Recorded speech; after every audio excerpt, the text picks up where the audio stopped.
on where you are in the world today. My name is Eric Kimberling. I'm here for our weekly Tuesday live stream to talk about things related to digital and business transformation. Got a really exciting guest I'm excited to be with here today, who I'm going to introduce in just a minute. And we're going to talk today about change management and the future of organizational change management, sort of where things are headed in the change management world today, what's disrupting organizations today, how it's affecting change in general, and most importantly, how it affects the human side of change within organizations. So that's the topic we're going to cover here today. Before I introduce my guest, though, just a couple of housekeeping things. First of all, we're streaming to all the major audio platforms today, Twitter, Facebook, YouTube, etc., as well as LinkedIn, of course. And so love to get the audience questions here of anyone who has questions along the way. Please feel free to drop those questions in the chat. But before we jump in and I introduce our guest, if you don't mind, just to get started, maybe just drop in the chat where you're from today. Where in the world are you joining us from today? Just so Tim and I can get a good sense of who the audience is and where you are. But love to hear where you're from today. So drop that in the chat if you don't mind. And certainly as we get into the conversation, please drop questions you might have into the chat as well. So our guest today is, I'm going to let him introduce himself, but the intent of today, like I said, is to talk about change management, the future of change management. This interview is actually, as you know, being live streamed. We're going to make this part of our Transformation Ground Control podcast too, so you get to be part of the production of that podcast by being here live today. So all that being said, I want to introduce Tim Creasey, who's the Chief Innovation Officer at PROSCI. And I'm not going to explain what PROSCI is. If you don't know what PROSCI is, it's a very important part of change management, or something you should consider as part of your change management strategy. I'll let him talk about who PROSCI is. But with all that being said, Tim, welcome to the show and thanks for being here. Thanks for having me, Eric. Excited for the opportunity and enjoy the live stream nature of it. Yeah, absolutely. It'd be cool to get people's questions here. In fact, we already have a few people mentioning where they're from today. One who is on a treadmill in Boston. So Robert on LinkedIn is watching on a treadmill in Boston. So good to have the audience here today. So I guess got to live in Boston from 2003 to 2005, which were two fantastic years to get to live in Boston for sure. Yeah, why? It was something to do with the Patriots or the Red Sox, Patriots, Red Sox, Patriots. It was a crazy couple of years for sure. Yeah, and now it comes full circle with Tom Brady retiring, and I'm sure that place in your heart, having lived there for some time. Oh no, I was born and raised in Colorado, so the three most important teams to me are the Denver Broncos, and the Denver Broncos. So I don't mind seeing the greatest of all time right off into the sunset. So. Right. Yeah, it's hard to be a Broncos fan and a Tom Brady fan at the same time. And yeah, definitely not. You and I are both from Colorado, so we share that connection as well. And it's funny what a small world this is. We're both in the world of change and business transformation and things like that, but yet we're both from Colorado too. So that's a good coincidence. So just to start, maybe if you could just tell us a little bit about yourself and also about PROSCI for people that don't know what PROSCI is. Maybe you could describe both yourself and the organization, if you don't mind. Yeah, most certainly. So I'm Tim Creasey, Chief Innovation Officer at PROSCI. I'll start with PROSCI. It's an organization who's dedicated to help individuals and organizations build their own change capability so they can deliver more successful change outcomes. Really based in this notion that every change has a technical side and a people side. And we usually do a tremendous job investing time and energy and effort in the technical side, and we leave the people side to chance. And so PROSCI as an organization has built out a discipline, tool set, methodology, training suite to help organizations conquer the challenges of change through the people that make up the organization. So that's PROSCI. We serve the change practitioner community, certainly, which I think would be a lot of the folks, that come to your podcast, but we also go deep into organizations, realizing that leaders have a role in driving successful change. People managers have a role in driving successful change. We need project teams to speak the language of adoption and usage. So that's the way we support our clients as they grow kind of institutional organizational muscle and change. And then, I'm the Chief Innovation Officer. So I just celebrated 21 years with the firm about a week ago. And I kind of steer the innovation, really getting out in front of the community to talk about the challenges of change are unlockable with and through our people. I kind of have a funny role, Eric, right? Both in terms of really diving into the discipline, really taking something like the change practitioner competency model and really blowing it out as a way for practitioners to develop themselves. And I go speak at conferences where the audience has never even heard the phrase change management, just to help bring that mindset shift that successful change requires our people. And there's things that we can do about it to support our people through the change journeys that we ask them to take. So I kind of play on both of those ends in this role as the Chief Innovation Officer. It's been a wild journey, right? I was employee 9, and then we shrunk to about 3. And now we have a division that's called RPM that runs research, product, and marketing. And so to have a whole group of folks that are steering that part of the organization, it's really freed me up to get to do things like these podcasts. Yeah, and really get the message out there about something that's so important. It's such an important discipline. And, ProSci fascinates me because, when I started off doing change management consulting back in the late 90s, there wasn't any formal training program. I mean, you had like Cotter and, some of the thought leaders in the change management space that had, more of that academic thought leadership. But as far as like a certified program that you can get certified in this discipline, that it didn't really exist before. Yeah, and we were founded by Jeff Hyatt. He was an engineer, and I, say the way ProSci got founded was an insatiably curious engineer started asking the question, why do some projects succeed and others not? Interesting. I mean, that was the crux of the question. The very first big detractor that he found when he started to really investigate that question was failing to get the adoption and usage we need of the solution from the people who, it's not that the buttons didn't work. It's that we didn't help our people bring that solution to life in the way they do their day-to-day jobs. And so that was over 25 years ago, right? That this curious engineer spots the people side of change as the challenge he wants to investigate and help others unlock through actionable, practical, accessible methodologies and tools. And so, yeah, that was kind of the genesis. But you're right, in the early 90s, late 90s, right? It's starting to hit the business lexicon. We've moved out of just kind of trying to better understand people and how human beings move through change. And people like Todd Jick and Cotter and Connor and even Spencer Johnson at the end of the 90s really started to put the people side of change onto the lexicon, right? That it's something we need to bring intentionality to if we want to achieve the results and outcomes of the changes we're investing in. And that's really where ProSci stepped in to really bring the research to the table and say, can we work with practitioners to understand what worked, what didn't, and what you would do differently next time? And they really start to build out the breadth and depth of this discipline that we call change management over the last 20 years. Interesting. I mean, it's interesting. I had no idea that it was an engineer that founded ProSci, which I find fascinating because I think that's one of the problems with change management, or historically had been one of the problems, is it's so touchy-feely. It's sort of this vague, nebulous term, but you add that engineering discipline with more of a structured approach. That seems to be what ProSci is. So it makes sense that an engineer started it. I just didn't know that's how the origin was.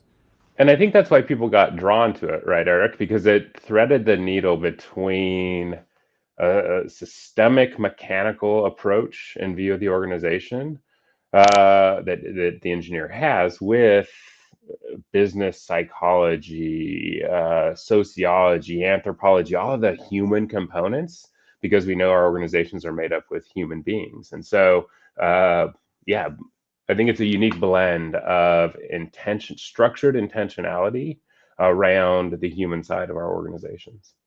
Gotcha. Well, I'd be curious to hear from the audience while we're getting going here on the conversation. How many of you have heard of ProSci, and how many of you maybe have taken a ProSci course, or maybe some of you are ProSci certified? I'd love to hear just in the audience if we've got any ProSci certified practitioners, or at least people that have heard of it or somewhat familiar with it.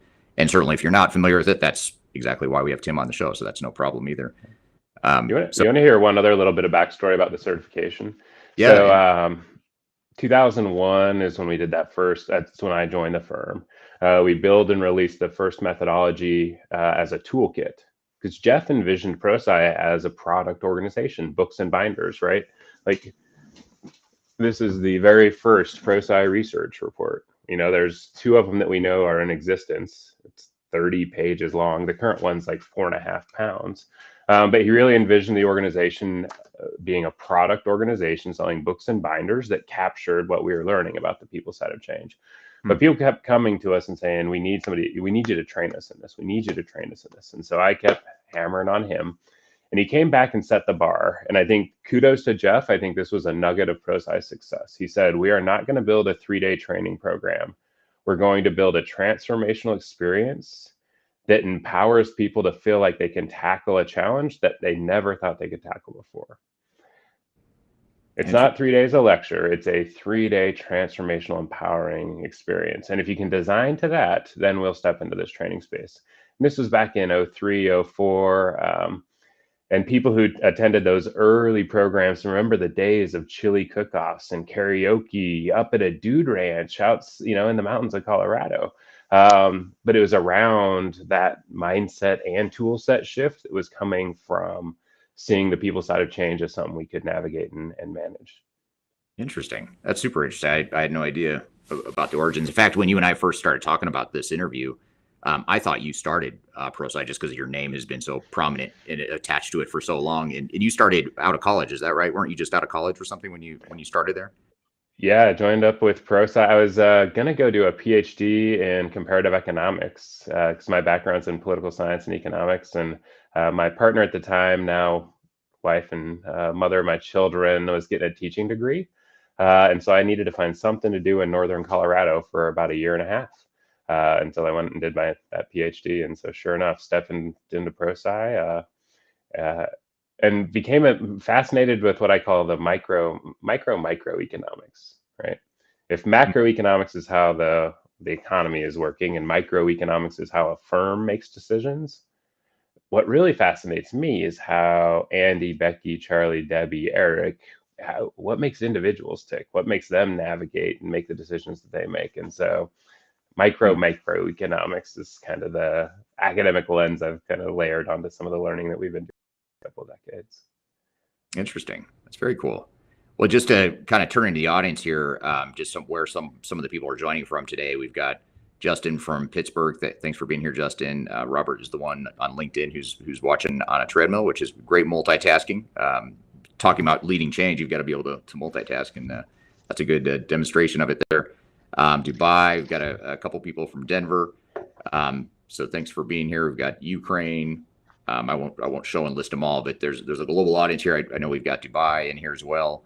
Ghana, Spokane, Washington, UAE again, as well as another one from Denver and Africa as well. So thanks for being here today. And in fact, one of the just kind of an interesting comment that just came up here on LinkedIn is just you can't lead big changes without PROSCI. And that's a great testimony for someone who, by the way, also answered that they are certified in PROSCI. So I guess, maybe just to start, when you look at the PROSCI program and you guys deal with these organizations all over the world. And by the way, before I get into this question, and this relates to a comment here that's on LinkedIn. You guys are you offer this on a global scale, right? As far as the training, we've got a comment here that PROSCI needs to step into Africa, but I believe you can get certified from Africa. Can you not? Yeah, PROSCI has, again, humble beginnings, right? In a small warehouse in northern Colorado is kind of where I started. We now have a physical footprint in Canada, Australia, New Zealand, the Caribbean, Latin America, and Spain and Portugal. But there is an affiliate network around the entire globe where you can access PROSCI training programs. So within Africa, we have several partners. And if you Google PROSCI Global Partner Network, you'll track down information about Cedar and Change, our friends that are down that way. Great. So I guess just to jump into here about the problem statement that you guys are trying to solve with PROSCI, and that is that change is hard in general. Or if this was easy, you and I probably wouldn't be in business, quite frankly. You and I would probably you'd be in economics, and I don't know what I'd be doing, but it wouldn't be this probably. So change is hard. Organizations struggle with it. Why is that? You've seen so many organizations, you've certified so many people that are thirsting for learning about change, but why is it such a difficult discipline? Well, I think it gets back to that notion, and I've been talking about the two sides of the change coin, right? That there's a technical side of every change where we design, develop, and deliver a solution that meets the need, the issue, the opportunity in front of us. You do a lot of work with your clients doing ERPs, right? That's one flavor of technical solution. CRMs would be electronic health records in a hospital, merger, acquisition. Even a new value system is a technical side of a change, right? Mm, The people side of the change is how do we get people to embrace, adopt, and use whatever that solution is. And although in this change discipline, if you've been a practitioner and you hear it called the soft side of change, it just makes your skin crawl, right? Um, because I think the reason it's hard, Eric, is that this is the harder side of change. The technical side of change can be incredibly complex. Merging two big organizations, absolutely. There's technical complexity in terms of pulling this financial systems together, branding, blah, blah, blah. The real hard side of the change is getting people to step into this new way of working. It's mm, helping individuals navigate, step out of where they are today, step through whatever that transition, the liminal movement is going to be, and step into that new way of being. And so I think the reason it's hard is because the people side of change is the harder side of change. Now, historically, in a value system where your employees were incented for just asking how high when you told them to jump, predictability, consistency. That was the value system historically. Change was easier then because the values aligned with what asking somebody to do something different. But new value systems over the last 20 years, the emergence of the interaction economy out of the service and knowledge economy, these things have all amplified the people side of change as something that we cannot just leave up to giving the right commands, but it's really around helping people navigate that journey. And I know we're going to end up talking about the pandemic too, but the pandemic just amplified. It made the people side of change impossible to ignore. If you were one of those organizations or projects that did ignore it and leave the people side of change to chance, historically. yeah. Now, because we have a global audience, it might be worth asking, a lot of those dynamics you just described, as far as the difficulty of changing and the fact that in the past maybe you could say jump and people just say how high, and that's not so much the case in today's organizational cultures. Do you see differences in different parts of the world, or just differing organizational cultures, and how these PROSCI concepts are applied, or how they navigate change in general, or how does that affect either a global culture and or an organizational culture? How does that affect your change journey? Yeah, I think you're spot on because I think culture is critically important. I do get a little bit provocative here. I'll say that culture is never the villain when a change fails, and it's never the hero when a change succeeds. We're Interesting. big Marvel fans at our house, right? So culture is neither Thanos nor Captain America. Culture is. It's the water in which we're swimming. And so I think great change practitioners, it's their job to understand, adapt, and adjust to the culture into which they're bringing to life this particular change. So I guess kind of that's my first bent. I do think culture, certainly we get geographic variation in culture, but inside of organizations, we also get tremendous variation of culture, just because of the values, behaviors, beliefs. We unpacked this with research. This is kind of an interesting full circle notion of kind of the story of ProSci, where we have an attunement to the market, an understanding that change agents would like to better understand the culture they're stepping into and how it impacts the change journey they're about to attempt to navigate. And so we looked at a number of the different studies, the work that was done on organizational cultures, and came up with 6 cultural dimensions that impact how change comes to life. Because my other beef on the culture equation is that any of this kind of value laden, like good culture, bad culture, culture is, and if it's not aligned with what you're trying to achieve as an organization, then you need to go about nudging the culture. But so that's, I hate the good bad stuff kind of drives me crazy. So instead, we went spectrums because changes kind of come to life different, right? So you take the first one to be, let's say, uncertainty avoidance as a spectrum. Some organizations have a very low uncertainty avoidance, a high tolerance of ambiguity. Others have the flip side, right?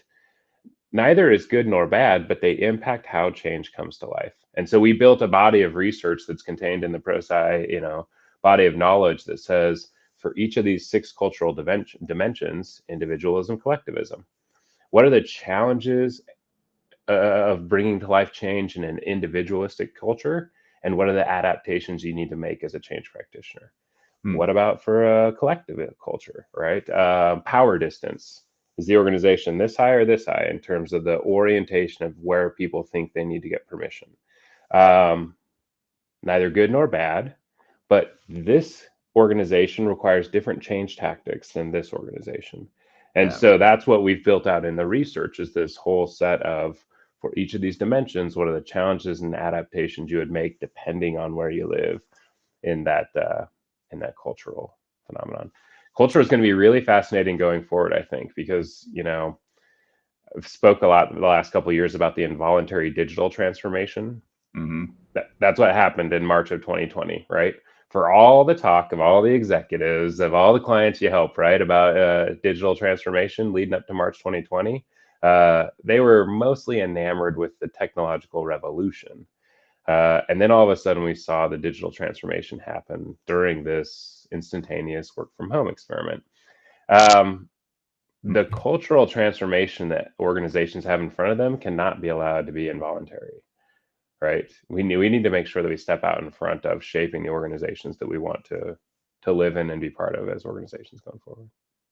Yeah, it creates that thing that change initiatives oftentimes had historically struggled with, which is that burning platform for change. Like, if I'm an employee working for you, Tim, why do I need to change? I mean, why do we need to change? Why are you doing this to me? That sort of thing. And it sort of takes that conversation off the table and makes it a little less personal and more like we're all kind of in this together, and we're all trying to figure out how to navigate this new post-pandemic world. Yeah, for sure. Yeah. Just a couple of comments here. One that's sort of relevant to what we were just talking about, and that is from Malcolm on LinkedIn. So his comment here is that many companies will happily spend money on consultancy and technology. And there's part 2 here, but not on education. Why? And training. How? So I guess that begs a question, or maybe I'll sort of spin that into a question that it triggered is, so companies are spending all this money on technology because they have to, or, it's that involuntary transformation that you're talking about. They spend all this money, in many cases, tens of millions of dollars for a larger organization, maybe even more for a really big one. So, but they're not spending a lot of them are not spending adequate time and money on the education and the overall change management. It sort of goes back to my first question. Why is that? I mean, is it a blind spot of executives? They just don't understand anything beyond the soft side of change that you were talking about, or what do you think that dynamic is? Yeah, and I think you're right. And to build on Malcolm's comment, the other one that we watch organizations fall into is we never find the money to spend to do it right the first time. Yeah. But we always find the money to do it the second and the third and the fourth and the fifth and the sixth time. And so I think a lot of this is around getting smarter with how we're going to implement change and position change in the organization. One of the things we started to do, Eric, back in about 2013, 14, we introduced our ROI of change management, a calculator, a whole frame. But I wrote a paper one time. I never published it. I think I should. It's about, for human beings to make sense of anything, we need context and contrast. So here's a new idea that I'm trying to help you understand. Context is, how does it relate to the stuff around it? Contrast is, how is it similar or different to something I already know? And I think when we talk about the value of change management, we've unfortunately done it in absence of the context of the real value it's going to create. And so we started to really work to shift this language to, I started using the phrase people-dependent project ROI. What percentage of the project's ROI depends on people adopting and using the solution? It's somewhere between 0 and 100%. And one of my biggest pet peeves in the entire world is when people use the word literally incorrectly. But if you want to watch a project leader's gears or a senior leader's gears start to turn, ask them what percentage of this project's ROI depends on people adopting and using the change. And for our most important, most strategic projects, that number is 75, 80, 85, 90, 95, right? Out of the gate. And then we can ask the second question, which is what are we investing in driving the adoption and usage of the solution? And often we have $500 for mouse pads and coffee mugs. And so we've created that cognitive dissonance, right? That so much of the value of the change depends on adoption and usage, but historically we've not right-sized our investment in supporting the adoption and usage of that change. And I think, Eric, this is, a couple of my fun turns of phrase here that I played with is getting past the head nod. So that's one, right? Because 20 years ago when PROSCI was really at the beginning of that change management journey, change management was still kind of the crazies in the corner. We hadn't even got the head nod. But over the last 10, 15 years, things have certainly shifted. And so now you're like, we need some change management on this. And, oh, yeah, that sounds good. That sounds good. And I need an hour on the agenda. Whoa, whoa, whoa, whoa. You need an hour of my time? I told you this change management stuff sounded good, right? And so getting past the head nod is that, it sounds good until, no, you need me to do something different. And that's where we test. Are we dealing with a passive buy-in? I'm passively bought into change management, or active buy-in by that senior leader, that they're willing to take the steps and make the investment to support the adoption and usage of the change. The other positional shift that we'll work at here is, that change management's an investment, not an expense. Yeah. If we see it as an expense line, it gets LIFO'd all the time. And do you have any supply chain background? Yeah. I don't know if the audience does. LIFO is last in, first out. Or it's a way to manage inventory. It's also, unfortunately, what happens to change management on the agenda, on the budget. That if we've not anchored our value to the achievement of the project ROI, we're the last on the budget, the first off the budget, last on the agenda, first off the agenda. But as soon as we start to anchor to the percentage delivery of that project ROI, that's the position shifter. I was working with this team, Eric. So a team in an IT, right? IT project team rolling out a big project. We sat down with them and we all did the CMROI calculator. So the change management ROI calculator. We go through and you put in all of the benefits and objectives of the project, how people dependent each one is. You do this big weighting. Out at the end comes the number 62%. So the team collectively arrived at a calculation that 62% of the project ROI depended on adoption and usage. And I'm not a betting man, but I would put money on the fact that it's not 62%, right? Higher. Just based purely on statistics, it's more likely 61 or 63 or 60 or 64, or like just a normal distribution. But all of a sudden they had a label, right? They began talking about the 62% in meetings. How are we doing on the 62%? Do we think we're lined up? Are we ready to, do we have that part of the organization moving to make sure we capture the 62%? They had a label for this concept of the people dependent portion of the project ROI. And it unlocked the conversations. It unlocked the way that they began to intentionally engage the people in the organization, because it wasn't just a communication and a training plan anymore. It was, what do we do to make sure we capture the 62% of this transformational technology we're rolling out? And so that context shifting, I think, is where we get out of the, is it nice to have? Maybe. I also think the pandemic proved that change management is not a nice to have anymore as well, right? Yeah. Yeah, it disrupted people's worlds in a way that I think a lot of people can sort of see it and feel it and understand it a little bit better.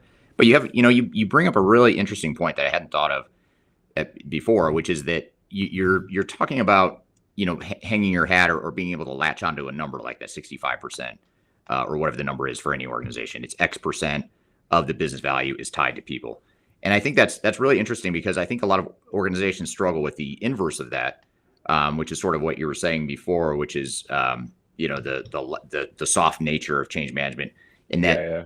A lot of times an organization will look at a hard dollar figure, like this transformation is going to cost us $10 million. Let's just say we're going to pay $10 million for new technology and a system integrator to implement it. That to them, that's a very real number.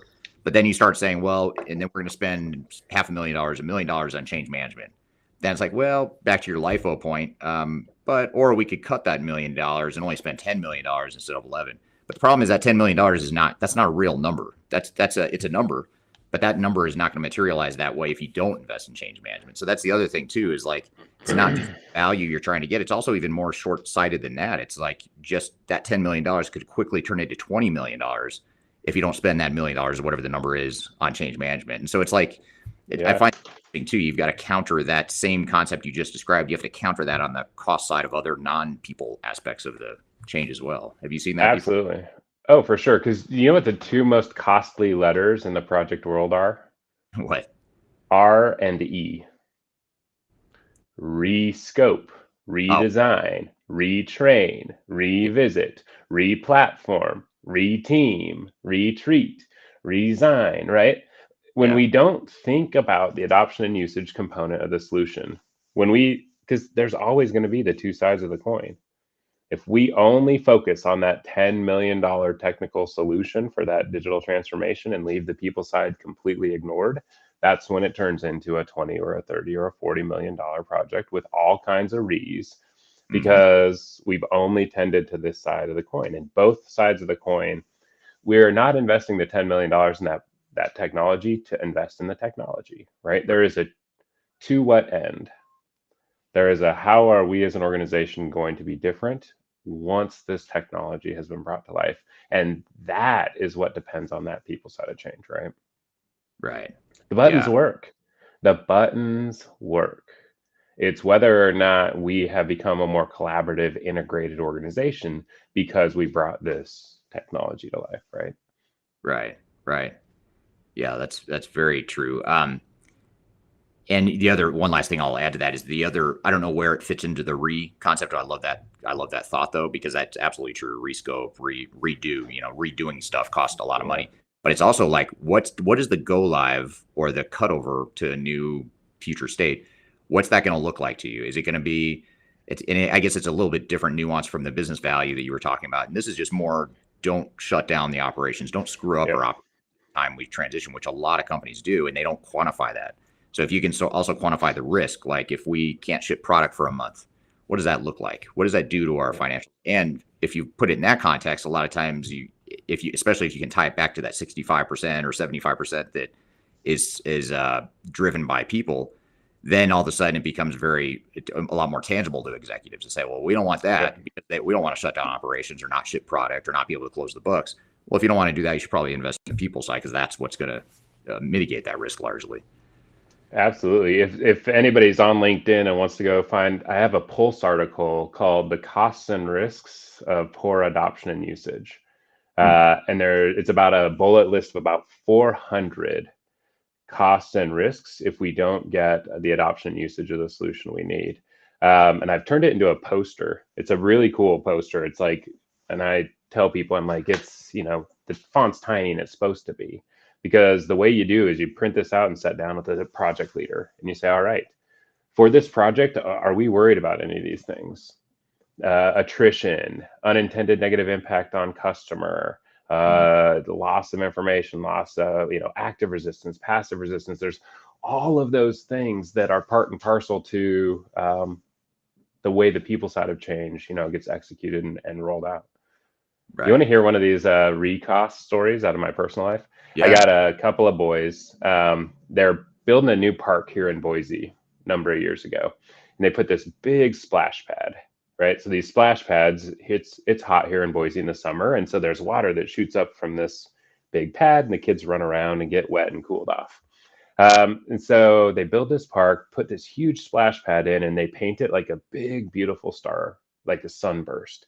Oranges and yellows and reds. I mean, the thing is gorgeous. We show up about a week after the park opening and the water's turned off. And my oldest son, who doesn't mind running through every boundary ever set for him, goes, can I go talk to the guy in charge and find out why? And I'm like, yeah, go for it. And he meanders up and says, why isn't the water turned on? And the guy goes, well, it turns out the paint we used gets slippery when it gets wet. Oh, so the very first day they turn this thing on and kids are going, doosh, doosh, doosh, right? Because we didn't think about the adoption and usage side of the coin. We painted it with paint. The paint was right. we hadn't thought about the adoption and usage of the solution. And so, especially in the tech space, I talk to folks, right? How often are you building a technical solution that gets slippery when it gets wet?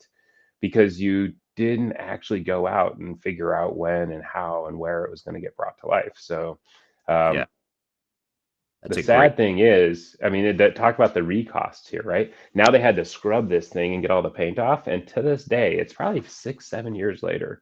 It is a big, ugly cement splash pad that they had to undo and back out of because they didn't think about adoption and usage when they were concocting that solution. So, Yeah, that's super interesting and a good, simple, personal case study of. And you think about that on a larger scale, yeah, without employees and instead of a splash pad, you've got some kind of fancy new system you're putting in front of them, but they can't use it, don't want to use it, doesn't fit what the needs are, whatever the case may be, and you see that yeah. all the time. Um, Here's a that I think a lot of people might be interested in. It's more of a general question about. You've been talking a lot about your research articles you've written. You guys obviously do a lot of research. How can people find that research? Do they follow you on LinkedIn, or do you have a resource hub or something that people can go to get some of that data? Yeah, first place you want to go is PROSCI.com.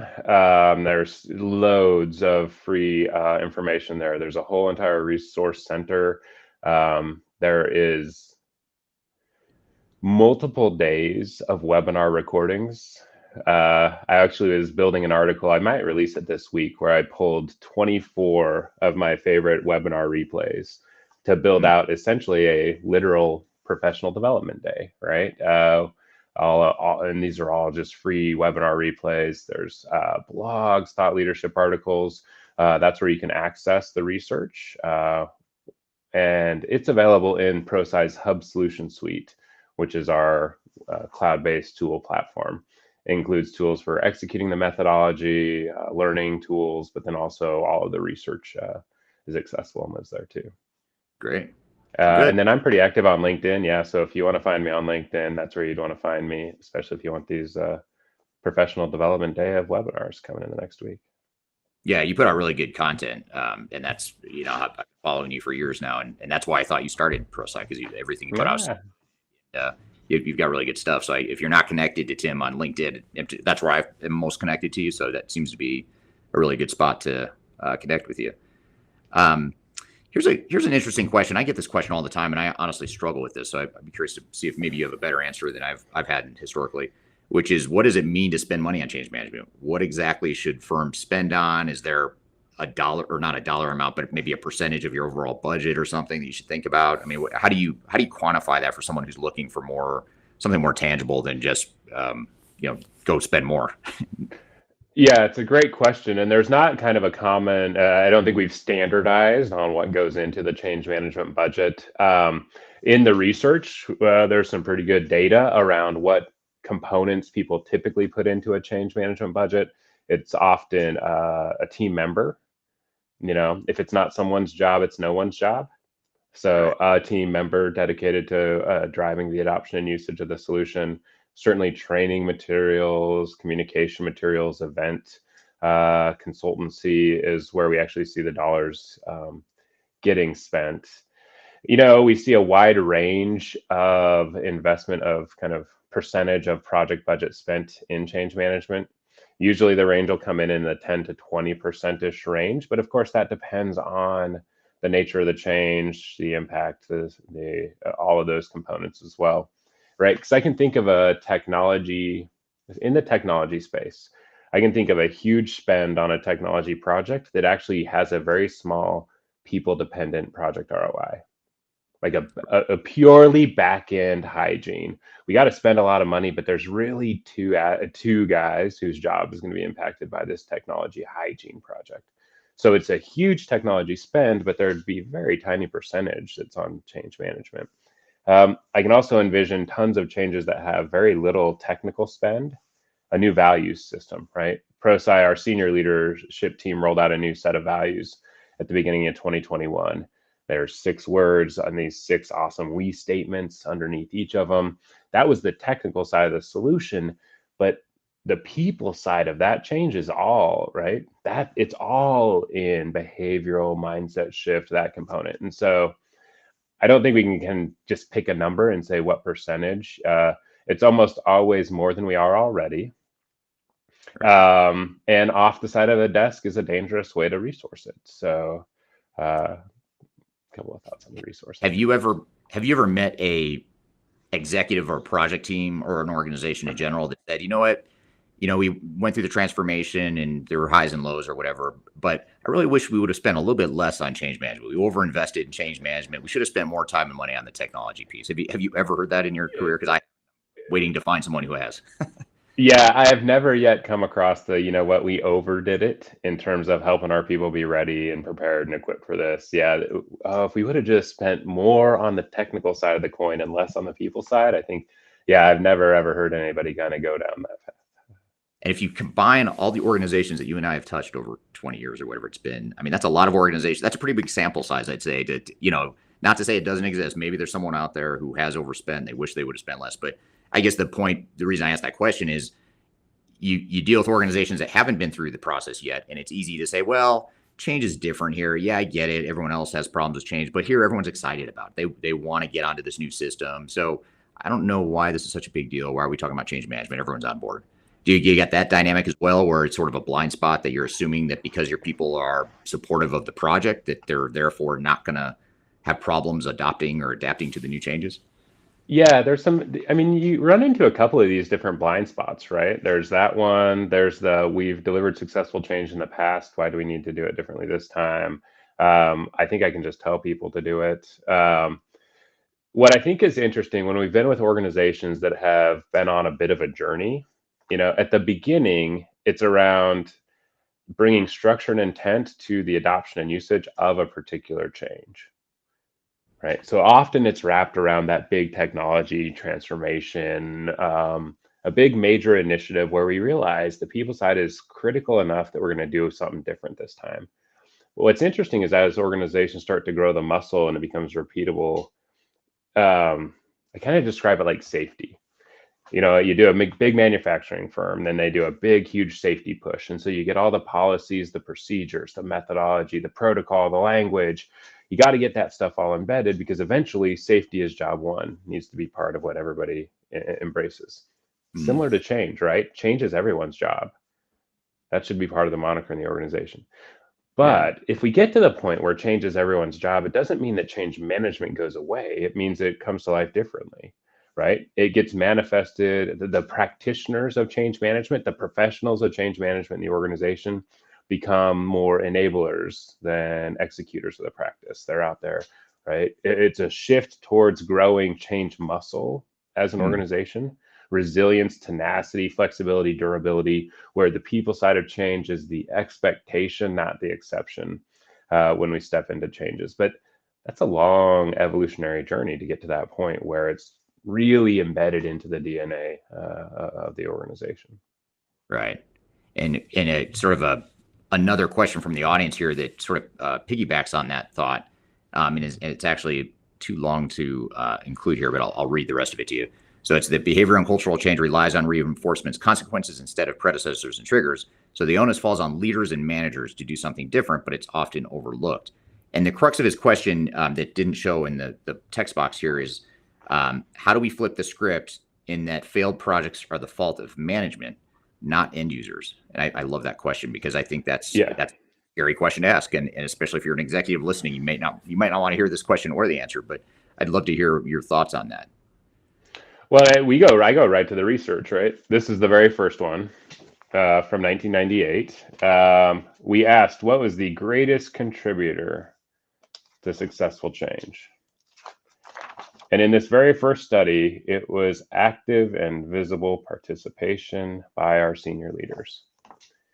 And in all 11 of PROSCI's benchmarking studies, we've identified the number one success factor as active and visible sponsorship by our senior leaders. So it's interesting because that's not the script that you had in the chat of the end users are at fault for the failed change. That's not the script that we take to our organizations, to our clients. I mean, we get up in front of a group of senior leaders and say, hey, you all are the number one success factor and the number one obstacle to successful change. Your role in sponsoring change is beyond, it's not a title. It's a role and a responsibility.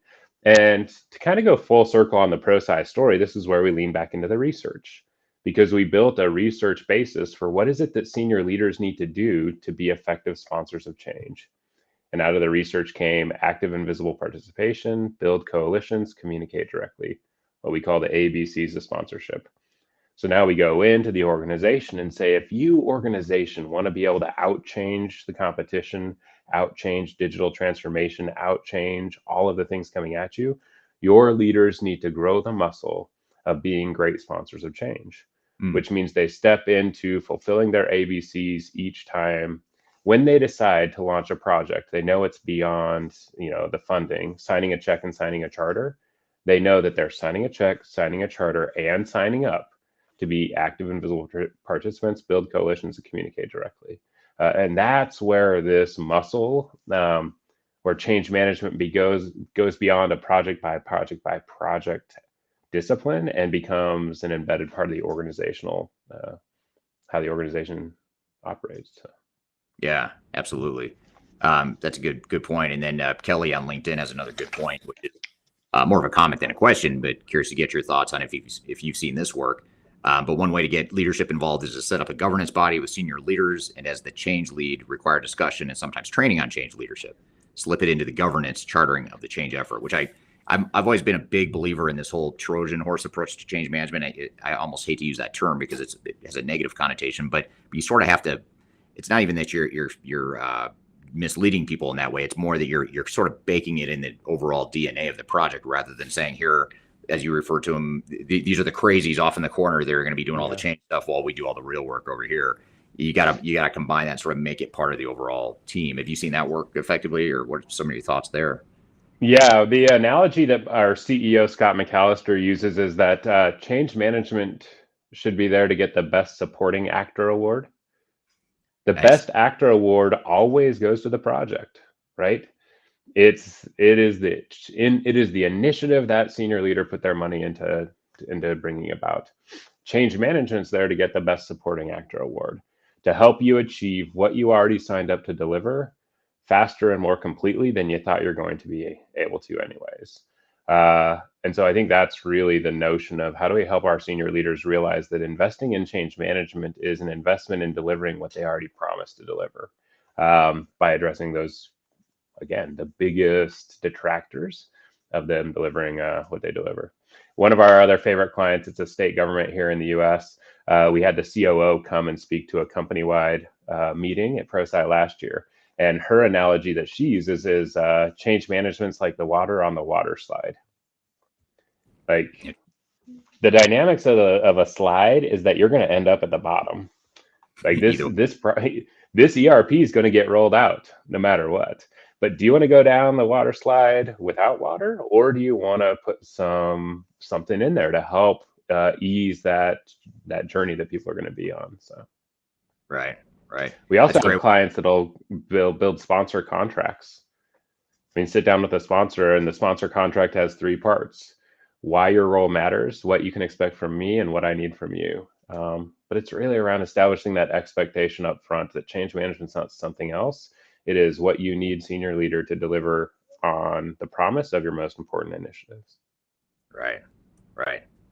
Yeah, that's a great sort of a capstone point, which is, how do you bake it into the project, and how do you make it sort of not a nice to have, like you mentioned before, not a bunch of crazies off in the corner, but more of a core integral part of your overall transformation. And there's actually, I've got a ton of questions that we did not get to. There's a ton of questions that the audience that I didn't get to from the audience. So clearly this is a very hot topic that a lot of people want to ask you questions. So we're out of time today, but I would love to have you back on the show again if you're ever open to that, because I think I could just take the questions we didn't get to today and probably fill another hour easily. Really appreciate you being here.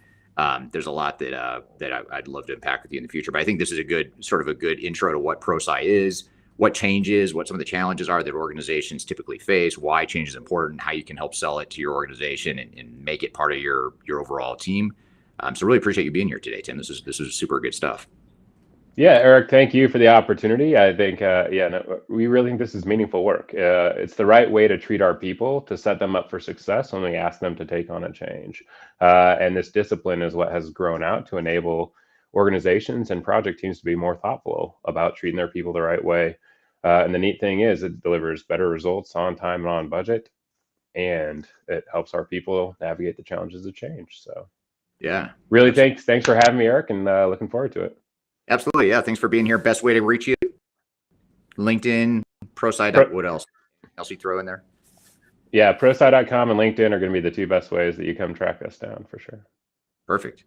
All right. Well, thanks for being here, Tim. Thanks to the audience. Really good questions. I apologize for all the questions I didn't get to. If it's any consolation, I have about 10 more questions I didn't get to either of my own. So hopefully we'll have Tim back in the near future and get into some of those as well. So thanks everyone for being here. Have a great week. Be sure to check out ProSci.com. Follow Tim on LinkedIn.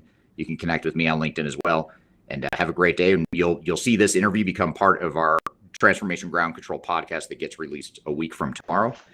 So every Wednesday we release more of the kind of the polished, edited version of this podcast with other, where we sort of combine content into one episode.